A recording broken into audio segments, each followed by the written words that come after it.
देश में लॉकडाउन का चौथा चरण चल रहा है, जिसमें केंद्र सरकार ने राज्यों को कई तरह की छूटें भी दी हैं। इस बार राज्य को ज्यादा जिम्मेदारी सौंपी गई है, लेकिन इस बीच गांवों की ओर मजदूरों का पलायन लगातार जारी है और इनके साथ ही सफर कर रहा है कोरोना। नमस्ते, मेरा नाम आदित्य है, theRuralPress.in देख रहे हैं आप। 3 मई के बाद से राज्यों में संक्रमण जो लगातार आंकड़े बढ़ रहे हैं, उनमें ज्यादातर मामले जो हैं वो प्रवासी मजदूरों से जुड़े हुए हैं। उन राज्यों में भी संक्रमण का खतरा लगातार अब बढ़ने लगा है जिन राज्यों में अभी तक संक्रमण नियंत्रण में था। सड़क के रास्ते पैदल चलकर, ट्रकों और ट्रॉलियों में लद कर कितने प्रवासी मजदूर अपने घरों को लौट रहे हैं, इसका कोई सटीक आंकड़ा तो नहीं है, लेकिन पीआईबी की रिपोर्ट के मुताबिक बीते 19 दिनों में भारतीय रेलवे ने श्रमिक स्पेशल ट्रेन के जरिए करीब 21 लाख मजदूरों को उनके घरों तक पहुंचाने की व्यवस्था की है। इसके अलावा कुछ राज्यों ने प्रवासी मजदूरों के लिए बसों की भी व्यवस्था की है।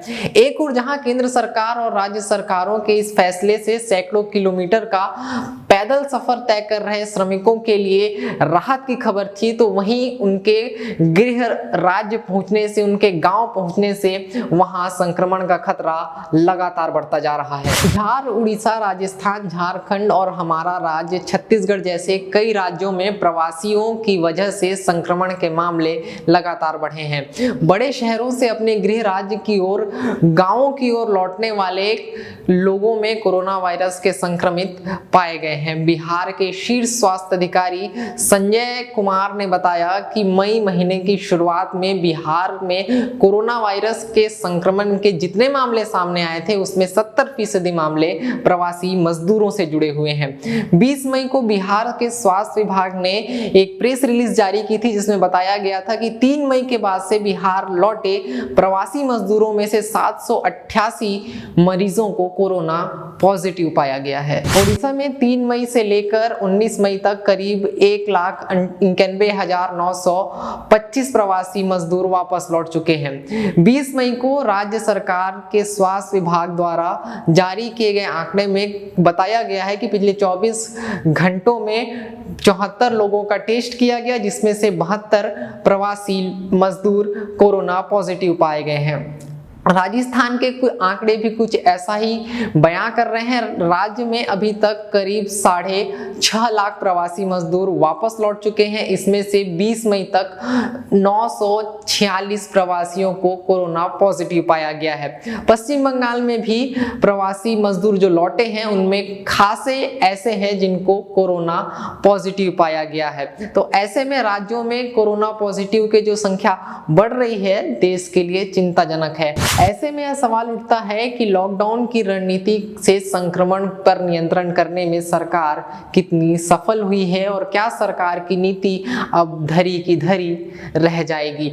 आखिर क्यों सरकार प्रवासियों की समस्या हल नहीं कर पा रही है। जिस तरह से बिना टेस्ट, बिना सोशल डिस्टेंसिंग के ये मजदूर अपने गृह राज्य पहुंच रहे हैं, गृह जिले पहुंच रहे हैं, उनसे संक्रमण का खतरा लगातार बढ़ा है। झारखंड सरकार के स्वास्थ्य सचिव नितिन कुलकर्णी कहते हैं कि इस बात से इनकार नहीं किया जा सकता कि प्रवासियों के लौटने से संक्रमण का खतरा बढ़ा है। वो कहते हैं कि हमने स्थिति को पूरी तरीके से कंट्रोल करने में सफलता हासिल कर ही ली थी कि 3 मई के बाद स्थिति बदली है और स्थिति खराब भी हुई है, क्योंकि प्रवासी अब लगातार राज्य में लौट रहे हैं। वो कहते हैं कि जब से प्रवासियों का लौटना शुरू हुआ है, हमारे यहाँ संक्रमण के मामले अचानक से बढ़ गए हैं।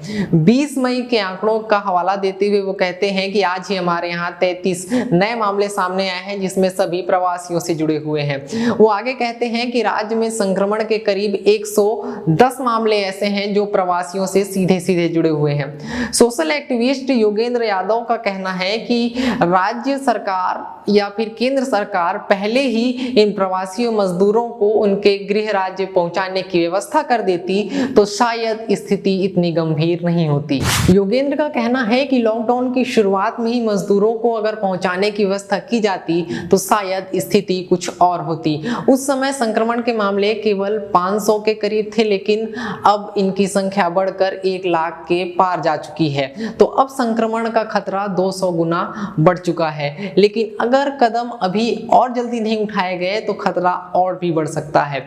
योगेंद्र यादव का कहना है कि सरकार ने अपने शुरुआती कदम गलत उठाए, जिसकी वजह से ये अपने लिए कोई विकल्प भी नहीं छोड़े हैं। वो कहते हैं कि सबसे बड़ी विडंबना यह है कि जब संक्रमण के मामले कम थे तब ये ट्रेन नहीं चलाई गई, लेकिन जब अब मामले बढ़ गए हैं तो हम ट्रेन चला रहे हैं, जिससे संक्रमण लगातार फैल भी रहा है और बढ़ भी रहा है। लेकिन अगर अब भी 5-6 दिनों में स्थिति को नियंत्रित नहीं किया गया और सभी को उनके घर नहीं भेजा गया तो यह समझदारी का फैसला नहीं होगा और स्थिति और भी ज्यादा भयानक हो सकती है।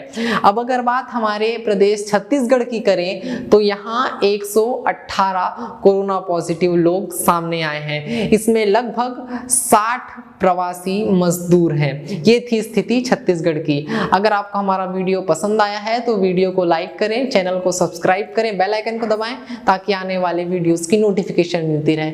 अगर आप हमारा वीडियो हमारे फेसबुक पेज पर देख रहे थे तो हमारे पेज को भी लाइक कर दें। शुक्रिया।